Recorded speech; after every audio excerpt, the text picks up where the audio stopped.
ಕರ್ತವ್ಯಗಳನ್ನ ಮರೆತು ಇವತ್ತ ರೈತರು ಎಲ್ಲರಿಗೂ ಅನ್ನವನ್ನ ಕೊಡುವುದರ ಜೊತೆಯಾಗಿ ಇವತ್ತ ನಮಗೆ ಬೇಕಾದಷ್ಟು ಹಣವನ್ನ ಸಂಪಾದನೆ ಮಾಡಿದ್ರು ಕೂಡ ಯಾರು ಹಣ ತಿನ್ಲಿಕ್ಕೆ ಸಾಧ್ಯ ಇಲ್ಲ.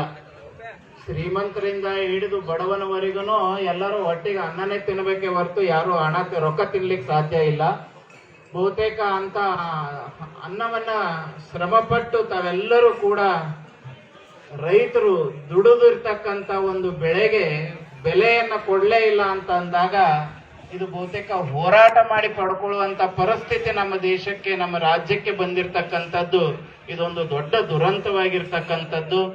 ಅದಕ್ಕೆ ಆದಷ್ಟು ಬೇಗ ಸರ್ಕಾರಗಳು, ಫ್ಯಾಕ್ಟರಿ ಮಾಲಕರು, ಸಂಘ ಸಂಸ್ಥೆಯವರು ಅವರೆಲ್ಲರೂ ಕೂಡ್ಕೊಂಡು ವಿಚಾರ ಮಾಡಿ ಈ ನಮ್ಮ ರೈತರಿಗೆ ನ್ಯಾಯವನ್ನು ಕೊಡುವಂತ ಕೆಲಸವನ್ನ ಮಾಡಬೇಕು.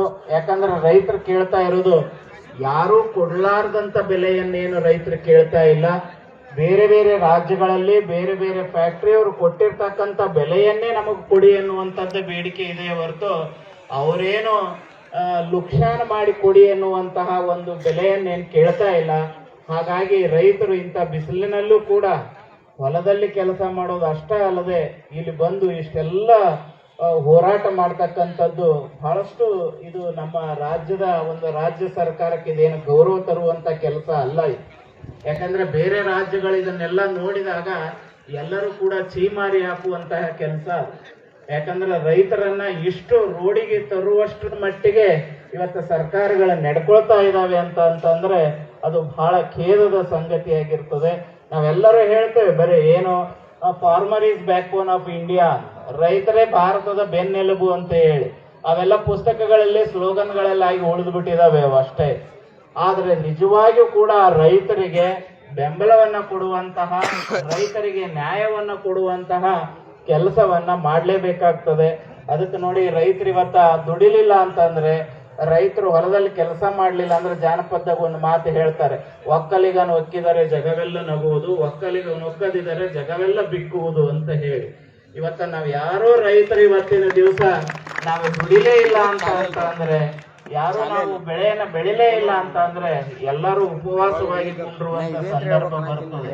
ಬಹುತೇಕ ಒಂದು ಕಾಲದಲ್ಲಿ ಈಗೇನ್ ನಾವೆಲ್ಲ ಸೋಮವಾರ ದಿವಸ ಉಪವಾಸ ಮಾಡುವಂತ ಪದ್ಧತಿ ಇತ್ತಲ್ಲ, ಆ ಕಾಲದಲ್ಲಿ ಆಹಾರದ ಕೊರತೆ ಬಂದಂತ ಸಂದರ್ಭದಲ್ಲೇ ದೇಶದಲ್ಲಿ ಒಂದು ದಿವಸ ಉಪವಾಸ ಇದ್ರು ಅಂತಂದ್ರೆ ಎಷ್ಟೋ ಆಹಾರ ಧಾನ್ಯಗಳು ಉಳಿತವ, ಮತ್ತೆ ಎಲ್ಲಾ ಜನರಿಗೆ ಅನುಕೂಲ ಆಗುತ್ತೆ ಎನ್ನುವಂತಹ ಪರಿಸ್ಥಿತಿ ಇತ್ತು.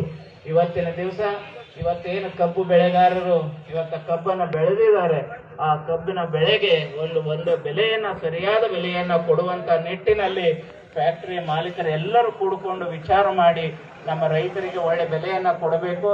ಅದು ಬೆಲೆ ಸಿಗುವವರೆಗೂ ಕೂಡ ಎಲ್ಲ ರೈತರ ಜೊತೆ ನಮ್ಮೆಲ್ಲ ಸ್ವಾಮಿಗಳು ಕೂಡ ಹೋರಾಟವನ್ನ ಮಾಡೇ ಮಾಡ್ತೇವೆ. ಯಾಕಂತಂದ್ರೆ ಸ್ವಾಮಿಗಳೇನು ಯಾರು ರೈತರನ್ನ ಬಿಟ್ಟಿಲ್ಲ. ಯಾಕಂದ್ರೆ ಎಲ್ಲಾ ಮಠಾಧೀಶರ ಮಠಗಳಿಗೆ ಹೊಲಗಳದಾವ.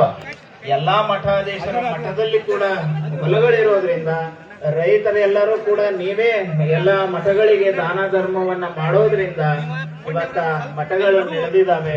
ಅದಕ್ಕೋಸ್ಕರವಾಗಿ ಇಂಥ ಒಂದು ರೈತದ ಹೋರಾಟಕ್ಕೆ ಎಲ್ಲ ಸ್ವಾಮಿಗಳು ಸಂಪೂರ್ಣವಾದ ಬೆಂಬಲವನ್ನ ಸೂಚಿಸಿ ಈ ಹೋರಾಟಕ್ಕೆ ತಮ್ಮೆಲ್ಲರ ಜೊತೆ ನಾವೆಲ್ಲ ಇರ್ತೇವೆ ಅನ್ನುವಂಥ ಮಾತುಗಳನ್ನ ಹೇಳಿ ನನ್ನ 4 ಮಾತುಗಳಿಗೆ ವಿರಾಮ ಕೊಡ್ತೇನೆ.